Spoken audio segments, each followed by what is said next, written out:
Cleveland, Ohio, uma cidade industrial comum do meio oeste americano. Ruas tranquilas, casas simples, famílias que se conhecem há décadas. Mas em uma dessas ruas, aparentemente normais, existia uma casa onde o tempo parecia não existir. Durante mais de uma década, 3 jovens mulheres desapareceram nas ruas dessa cidade.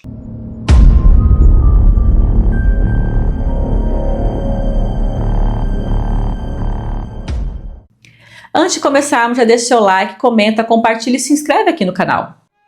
Casos que chocaram famílias, mobilizaram a polícia e deixaram a comunidade mergulhada em medo e incerteza. Algumas pessoas acreditavam que elas haviam fugido. Outras pensavam que estavam mortas. Mas a verdade era muito pior. A poucos quilômetros de onde desapareceram, dentro de uma casa comum de fachada branca. Essas jovens estavam vivas, presas, torturadas, esquecidas. Durante 11 anos, um homem conseguiu esconder um dos crimes mais brutais da história recente dos Estados Unidos. Correntes, quartos trancados, espancamentos, abortos forçados. Uma criança nascida no cativeiro. E um segredo que permaneceu escondido, mesmo diante dos olhos de vizinhos, policiais e amigos. Esta é a história de Michelle Knight, Amanda Berry, Gina de Jesus, e do homem que as manteve prisioneiras, Ariel Castro. Um caso tão perturbador que viria a ser chamado pela imprensa americana de The Cleveland House of Horrors. Hoje vamos reconstruir cada detalhe desse caso. Quem era o sequestrador? Como ele conseguiu enganar todos por mais de uma década? O que aconteceu dentro daquela casa? E como, contra todas as probabilidades, uma das vítimas conseguiu fazer algo que parecia impossível: escapar. Para entender como esse crime aconteceu, precisamos voltar alguns anos. Muito antes das manchetes, muito antes da polícia cercar a casa da Seymour Avenue.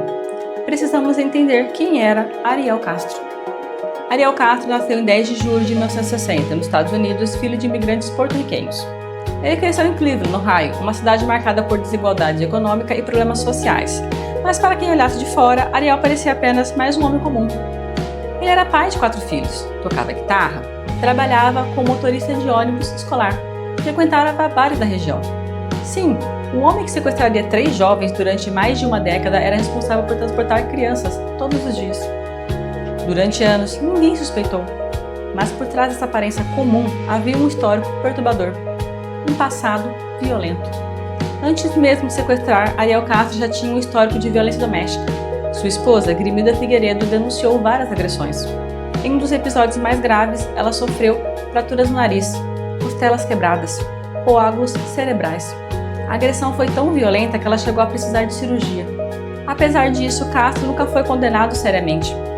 O casal acabou se separando, e com o tempo a casa de Ariel, na 2207 Seymour Avenue, no bairro Tremont, começou a se tornar um lugar cada vez mais isolado. Ali dentro, algo começava a se formar, algo monstruoso.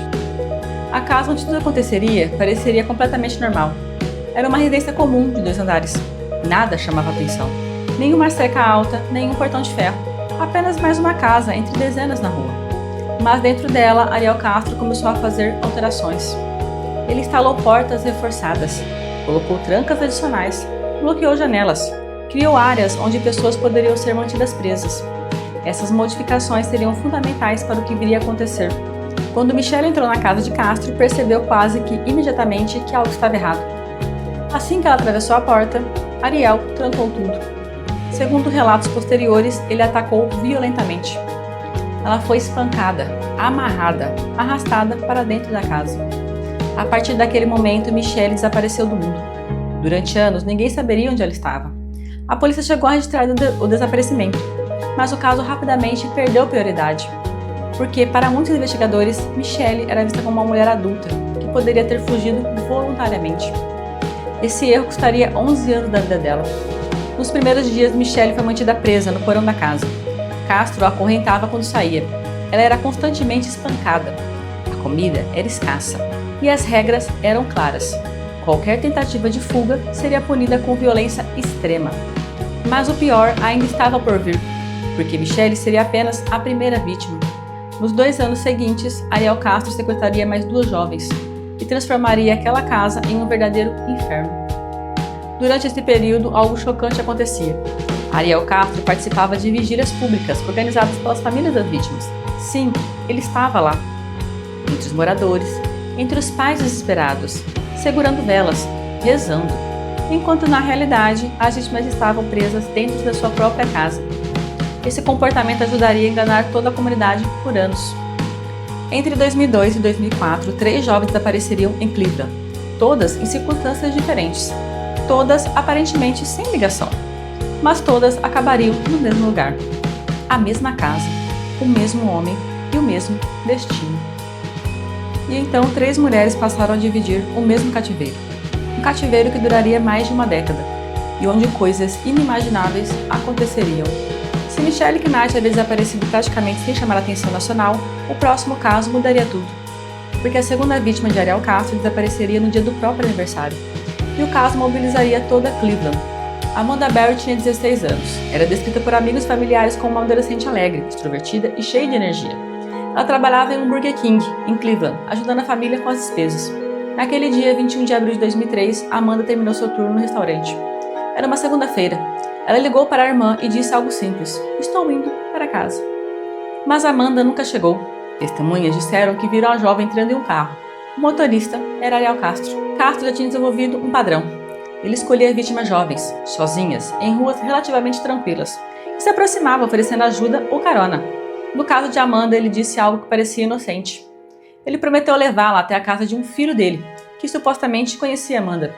Era uma mentira cuidadosamente construída.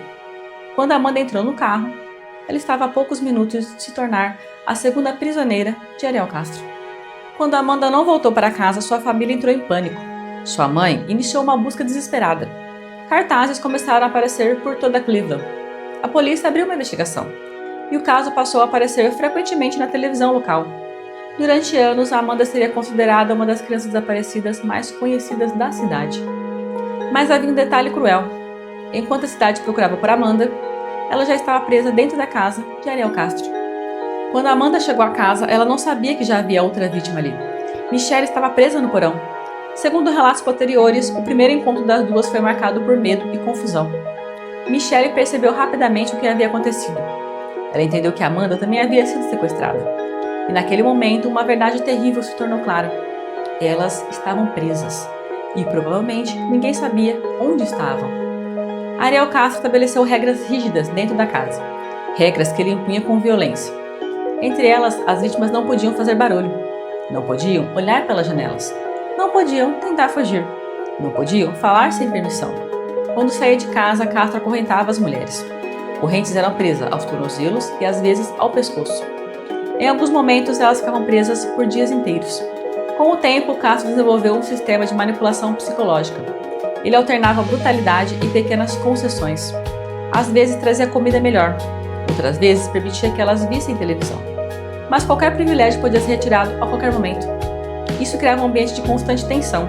As vítimas nunca sabiam quando seriam punidas, quando seriam ignoradas ou quando seriam atacadas. Em 2 de abril de 2004, outro desaparecimento chocaria Cleveland. Desta vez, a vítima era Dina de Jesus. Ela tinha apenas 14 anos. Dina estava voltando da escola. Era uma caminhada curta. Mas no caminho ela encontrou alguém que conhecia, Ariel. Ele era pai de uma amiga de Dina. Isso fez toda a diferença, porque ao contrário das outras vítimas, Dina confiava nele. Castro ofereceu carona. Ela aceitou. Minutos depois estava dentro da casa, onde Michelle e Amanda já eram mantidas prisioneiras.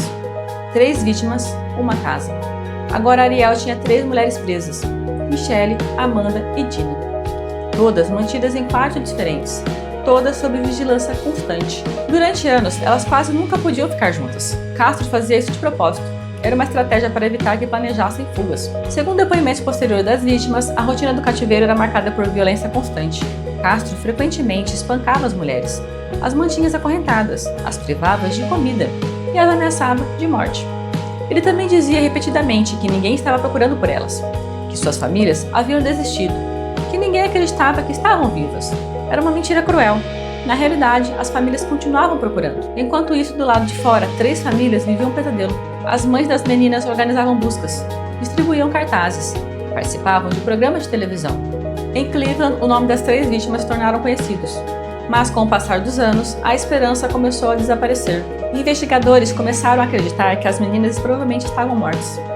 Era uma conclusão comum em caso de desaparecimento prolongado. Mas a verdade era muito diferente. Elas estavam vivas, presas, esperando por uma chance que parecia impossível. Durante esse período, Ariel continuava vivendo uma vida aparentemente normal. Ele tocava música em bares, participava de churrascos, conversava com vizinhos, trabalhava. Em algumas ocasiões, vizinhos chegaram a entrar na casa, mas Castro tomava cuidado extremo para garantir que ninguém descobrisse as prisioneiras.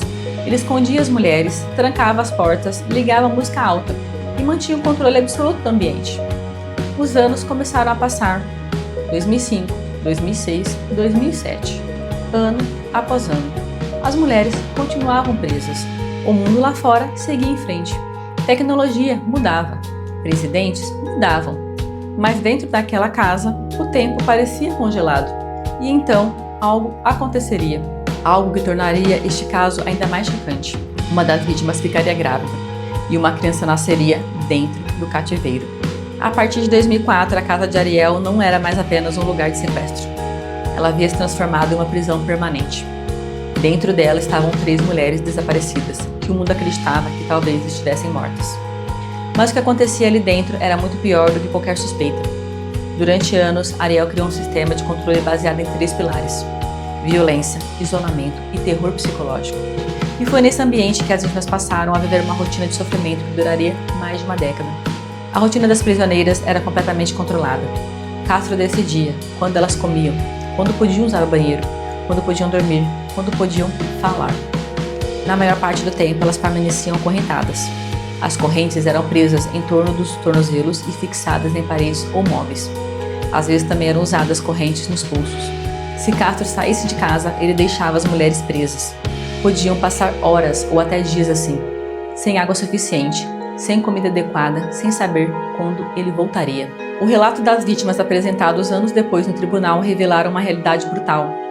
Castro frequentemente espancava as mulheres, ameaçava matá-las, jogava objetos nelas. As mantinha trancadas em quartos escuros. Qualquer pequena infração era punida. Entre os motivos que desencadeavam agressões estavam falar sem permissão, tentar conversar com outra vítima, demorar para obedecer ordens ou simplesmente irritar o sequestrador. A imprevisibilidade era parte do terror. As vítimas nunca sabiam quando ele iria atacar. Durante anos, Castro evitou que as 3 mulheres se comunicassem livremente. Na maior parte do tempo, cada uma ficava presa em um quarto diferente. As portas eram reforçadas com cadeados. Algumas janelas estavam bloqueadas. E muitas vezes Castro deixava música alta ou televisão ligada para abafar qualquer som. Esse isolamento tinha um objetivo claro: impedir que as vítimas criassem um plano de fuga. Com o passar dos anos, outro aspecto cruel do cativeiro começou a surgir. As vítimas passaram a engravidar. Michelle relatou posteriormente que ficou grávida diversas vezes. Mas nenhuma dessas gestações chegou ao fim. Segundo seu testemunho, Castro provocava abortos violentos. Ele a espancava repetidamente no abdômen, até que ela perdesse o bebê. Esses episódios ocorreram várias vezes ao longo dos anos. Os promotores do caso afirmaram que Castro provocou pelo menos 5 abortos dessa forma. Era um nível de crueldade que chocaria até os investigadores acostumados a lidar com crimes extremos. Em 2006, Amanda também engravidou, mas dessa vez algo seria diferente. Castro decidiu permitir que a gestação continuasse. Os motivos nunca ficaram totalmente claros. Alguns investigadores acreditam que ele queria ter um filho dentro da casa, como parte da sua fantasia de controle. Outros acreditam que ele simplesmente decidiu não interromper aquela gravidez. Seja qual for o motivo, Amanda levou a gestação até o fim. Em 25 de dezembro de 2006, dentro da casa de Ariel, nasceu uma criança. Uma menina. Seu nome seria Jocelyn. O nascimento ocorreu em condições extremamente precárias. Não havia médicos, não havia hospital, não havia equipamentos. Segundo depoimentos posteriores, Michelle ajudou no parto.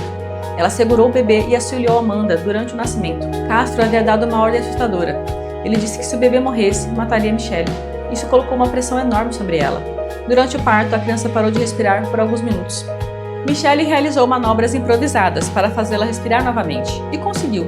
Esse momento salvaria a vida da criança. Durante os anos seguintes, Jocelyn cresceu dentro da casa. Ela foi a única pessoa que tinha alguma liberdade relativa.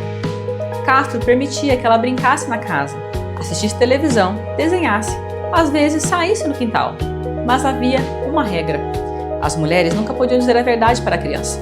Castro dizia que Amanda era apenas uma amiga da família e que ele era o pai. Mesmo assim, Amanda conseguiu criar um vínculo profundo com a filha. Ela ensinava a menina, cantava para ela, contava histórias. Em meio ao horror, a criança se tornou uma fonte de esperança para todas as vítimas. Apesar do controle de Castro, as mulheres encontravam pequenas formas de resistir. Elas conversavam quando podiam, ajudavam umas às outras, dividiam comida, criavam pequenos rituais para manter a sanidade. Aniversários eram lembrados, datas eram contadas mentalmente. Esses gestos simples eram uma maneira de não perder completamente a esperança. Enquanto isso, as famílias continuavam vivendo o luto. A mãe de Amanda Berry, Louanna Miller, deu inúmeras entrevistas pedindo que a filha voltasse para casa. Infelizmente, ela morreu em 2006, sem saber que Amanda ainda estava viva. Esse detalhe se tornaria um dos aspectos mais trágicos do caso. Já a família de Gina continuava acreditando que ela poderia estar viva. Seu pai, Félix de Jesus, manteve campanhas de buscas durante anos, mas ninguém imaginava que as 3 vítimas estavam a poucos quilômetros dali, presas dentro da mesma casa. Uma década se passa: 2007, 2008, 2009, 2010, 2011, 2012. Mais de 10 anos haviam se passado desde o primeiro sequestro. A polícia praticamente não investigava mais os casos. Para muitos investigadores, as vítimas já estavam mortas. Mas dentro da casa de Ariel Castro, as mulheres continuavam esperando. E então, em maio de 2013, algo aconteceria. Algo simples, algo aparentemente pequeno, mas que mudaria tudo. Uma porta entreaberta, um vizinho curioso e um grito de socorro que finalmente seria ouvido. 6 de maio de 2013. Era uma tarde comum no bairro Tremont, em Cleveland. Na casa da 2207 Seymour Avenue, Ariel Castro havia saído. Algo que acontecia com frequência. Durante anos, sempre que ele saía, deixava as mulheres presas por correntes ou trancadas em quartos. Mas naquele dia, algo havia sido esquecido. Ou talvez Castro simplesmente tenha cometido um erro. Uma das portas internas não estava completamente trancada. Foi a primeira brecha real em mais de uma década. E Amanda Berry percebeu isso. Amanda estava na parte da casa onde ficava a porta que levava à varanda. Ela percebeu que a porta estava apenas semi-trancada. Mas ainda havia um problema. Ela não conseguia abrir completamente. A porta estava presa por uma corrente interna. Era uma estratégia que Castro usava para impedir fugas. Mesmo que alguém destrancasse a porta, a corrente impediria a abertura total. Mas Amanda tentou mesmo assim. Ela começou a empurrar, forçar, gritar. Durante anos ela havia tentado escapar mentalmente. Agora, finalmente, ela tinha uma chance real. Do outro lado da rua estava um homem chamado Charlie Ramsey. Ramsey era vizinho de Ariel. Ele estava em casa quando ouviu gritos vindo da residência. Segundo ele contou depois, achou estranho. A casa de Castro costumava ser silenciosa. Quando Ramsey se aproximou da porta, viu algo que o deixou chocado. Uma mulher estava tentando sair pela porta. Ela gritava desesperadamente. Amanda começou a gritar: "Me ajude, eu fui sequestrada." Ramsey se aproximou. A porta estava presa pela corrente. Então ele fez algo simples: chutou a porta. A corrente se rompeu parcialmente. Isso criou uma abertura suficiente para Amanda passar. Ela saiu correndo da casa. Pela primeira vez em mais de uma década, ela estava do lado de fora, livre. Assim que saiu da casa, Amanda correu até a residência de um vizinho. Ali ela fez uma ligação para o número de emergência, 911. A gravação dessa chamada se tornaria uma das mais famosas da história policial americana. Na ligação, Amanda disse: "Meu nome é Amanda Berry. Eu fui sequestrada e estou desaparecida há 10 anos." Do outro lado da linha, a operadora ficou surpresa.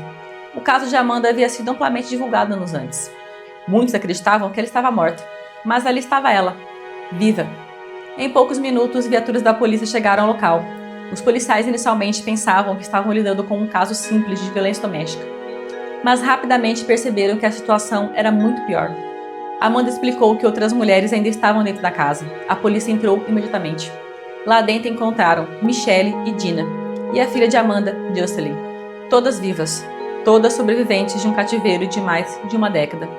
Quando os policiais entraram na casa, as mulheres estavam em choque. Muitas delas choravam, outras pareciam incapazes de acreditar que aquilo realmente estava acontecendo. Michelle teria dito algo que resume bem o momento: "Esperei 11 anos por isso." Era o fim de um pesadelo que durou mais de uma década. Assim que os policiais começaram a investigar o interior da residência, a dimensão do caso ficou clara. Eles encontraram correntes presas às paredes, cadeados, portas reforçadas, quartos adaptados para manter pessoas presas, buracos nas paredes usados para prender correntes. A casa rapidamente passou a ser chamada pela imprensa de a Casa do Horror de Cleveland. Enquanto isso, Ariel ainda estava livre, mas não por muito tempo. Poucas horas depois do resgate, ele foi localizado pela polícia. Castro foi preso no mesmo dia, sem resistência. Ele foi levado para interrogatório. E logo ficaria claro que a investigação revelaria um dos crimes mais chocantes da história recente dos Estados Unidos. A notícia se espalhou rapidamente pelo país. Em poucas horas, todas as grandes redes de televisão americana estavam cobrindo o caso. As pessoas ficaram chocadas com 3 aspectos principais. Primeiro, as vítimas estavam vivas depois de mais de uma década. Segundo, o sequestrador havia vivido normalmente durante todo esse tempo. E terceiro, tudo aconteceu dentro de um bairro comum. Para muitos moradores de Cleveland, a sensação era perturbadora. O horror estava escondido, bem diante de todos. Charles Ramsey, o vizinho que ajudou Amanda, se tornaria uma figura inesperadamente famosa. Sua entrevista para uma emissora local viralizou. Nela, ele descreveu o momento do resgate com uma frase que ficou famosa. Eu sabia que algo estava errado quando uma garotinha branca e bonita correu para os braços de um homem negro.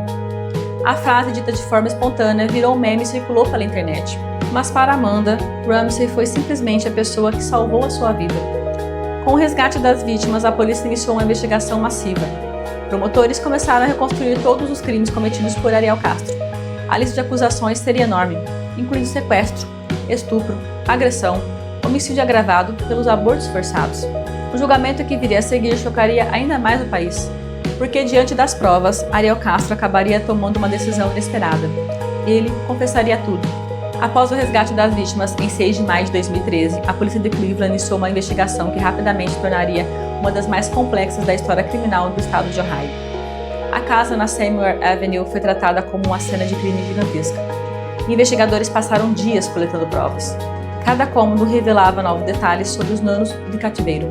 Entre os itens encontrados estavam correntes presas nas paredes, cadeados reforçados, instrumentos usados para prender as vítimas, anotações feitas por Ariel Castro. Essas evidências ajudariam a reconstruir mais de uma década de crimes. Poucas semanas após a prisão, promotores apresentaram uma acusação massiva contra Ariel Castro. Ele foi indiciado por 977 acusações criminais. Entre elas estavam 502 acusações de sequestro, 446 acusações de estupro, várias acusações de agressão grave. Também foi incluída uma acusação de homicídio agravado. Essas acusações estavam relacionadas aos abortos forçados que Michelle sofreu após ser espancada repetidamente. A promotoria argumentou que esses ataques foram deliberados e resultaram na morte dos fetos. Isso permitia que os promotores buscassem pena de morte.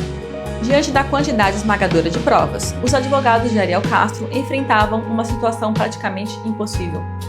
A estratégia da defesa foi tentar evitar a pena de morte. Eles argumentaram que Castro tinha problemas mentais e que os crimes eram resultado de distúrbios psicológicos, mas as provas contra ele eram avassaladoras. As 3 vítimas estavam vivas e seus depoimentos seriam devastadores. Em julho de 2013, antes que o caso chegasse a um julgamento completo, Ariel Castro aceitou um acordo judicial. Ele se declarou culpado de 937 acusações criminais. Em troca, os promotores retiraram a possibilidade de pena de morte. Castro receberia prisão perpétua, sem possibilidade de liberdade condicional, além de milhares de anos adicionais de sentença. Era uma punição simbólica para garantir que ele jamais sairia da prisão. No dia da sentença, o tribunal de Cleveland estava lotado. Foi nesse momento que o mundo ouviu diretamente as palavras das vítimas. Michelle fez um dos discursos mais marcantes da história judicial americana. Ela falou diretamente para Ariel Castro. Disse que ele havia tentado destruir sua vida, mas que havia falhado. Uma de suas frases mais lembradas foi: "Você pode ter controlado o meu corpo, mas nunca controlou a minha mente." Amanda também falou no tribunal. Ela disse que o foco da sua vida agora era criar a sua filha, Jocelyn. Dina preferiu manter sua declaração mais breve, mas agradeceu a todos que ajudaram nas buscas por ela. O juiz Michael Russo proferiu a sentença final. Ariel Castro recebeu prisão perpétua sem liberdade condicional, mais de 1000 anos adicionais de prisão. O juiz afirmou que Castro merecia passar o resto da vida atrás das grades. Foi uma das sentenças mais longas já dadas no estado de Ohio. Durante a audiência, Ariel Castro fez um discurso que deixou muitos presentes chocados. Ele tentou minimizar seus crimes. Chegou a afirmar que não era um monstro, que mantinha relações consensuais com as vítimas e que era viciado em sexo. Essas declarações provocaram indignação no tribunal. Para muitos, elas mostraram que Castro nunca demonstrou o verdadeiro arrependimento. Pouco tempo depois, após o julgamento, a casa da Seymour Avenue foi demolida. A decisão foi tomada pela cidade de Cleveland. O próprio Ariel Castro concordou com a demolição como parte do acordo judicial. A intenção era evitar que o local se tornasse um ponto de curiosidade macabra. Hoje, no lugar da casa, existe apenas um terreno vazio. O caso de sequestro de Cleveland rapidamente se tornou um dos mais conhecidos da história criminal moderna. Ele levantou várias perguntas importantes. Como ninguém percebeu o que estava acontecendo por tanto tempo? Como um homem conseguiu manter 3 pessoas presas por 11 anos? Como a polícia não encontrou as vítimas antes? Essas questões continuam sendo debatidas até hoje. Mas ainda havia um capítulo final nessa história. Um desfecho inesperado para Ariel Castro e um novo começo para as sobreviventes. Depois de ser condenado em agosto de 2013, Ariel Castro foi enviado para o centro de recepção da Penitenciária Estadual de Ohio, onde passaria o resto da sua vida. Sua sentença era clara: prisão perpétua sem possibilidade de liberdade condicional. Mais de 1000 anos adicionais de pena. Ele nunca mais pisaria fora da prisão. Mas o destino dele seria muito mais rápido do que qualquer pessoa imaginava. Em 3 de setembro de 2013, pouco mais de um mês após a sentença, Ariel Castro foi encontrado morto em sua cela. Ele havia cometido suicídio por enforcamento. Castro utilizou um lençol para se enforcar na própria cela. Guardas tentaram reanimá-lo, mas ele foi declarado morto pouco tempo depois, no hospital. A morte ocorreu apenas 30 dias após a sua condenação. O caso gerou controvérsia. Muitos familiares das vítimas disseram que ele havia escapado da punição completa. Outros afirmaram que o mais importante era que ele nunca mais voltaria a machucar ninguém.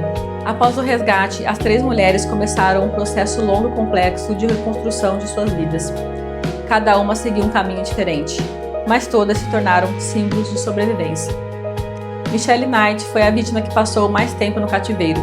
Após o resgate, ela decidiu reconstruir completamente sua identidade.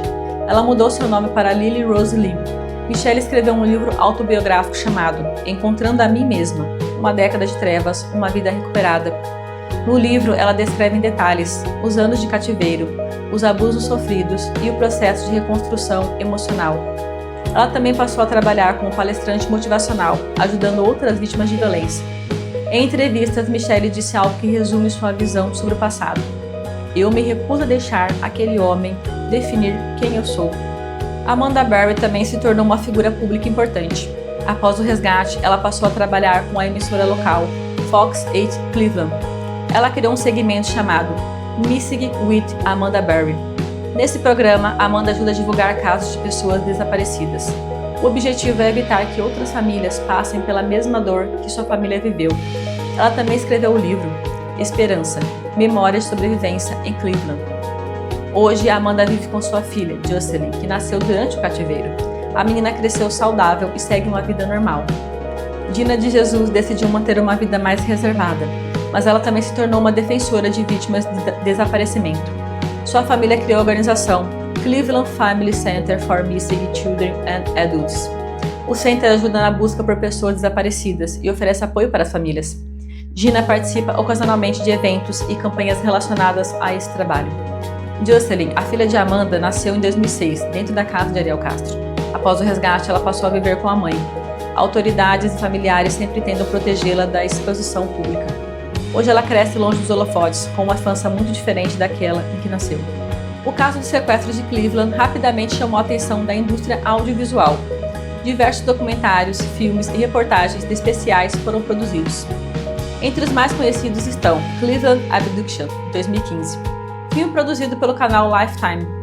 Baseado no livro de Michelle Knight, o filme mostra os acontecimentos, principalmente do ponto de vista dela.